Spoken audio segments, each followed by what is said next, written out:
প্যানের মধ্যে 1/3 কাপ তেল দিয়ে গরম করে নিচ্ছি। আধা কাপ পেঁয়াজ কুচি দিয়ে পেঁয়াজটাকে ভেজে নিব।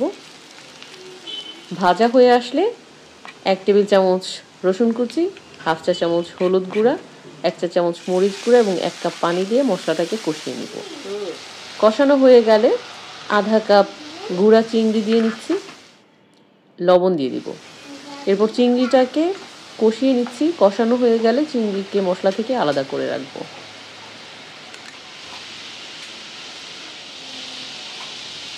মশলার মধ্যে 1 কেজি মিষ্টি কুমড়া দিয়ে নিচ্ছি, কিউব করে কেটেছি। আমি এখানে ফ্রোজেন মিষ্টি কুমড়া ব্যবহার করেছি। নেড়ে চেড়ে তারপর ঢাকনা দিয়ে এটাকে পানি শুকানো পর্যন্ত রান্না করব। পানিটা শুকিয়ে আসলে উল্টে পাল্টে দিব।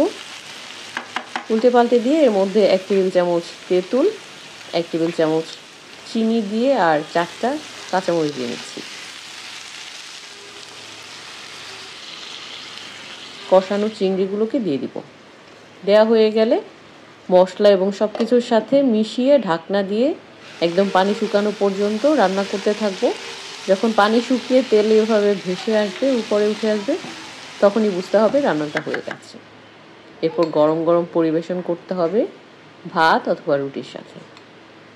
খেতে দারুণ লাগে। গার্নিশ করার জন্য কিছু ধনেপাতা ইউজ করেছি। আপনারাও ট্রাই করবেন এবং ফিডব্যাক দিবেন। সবাই ভালো থাকবেন।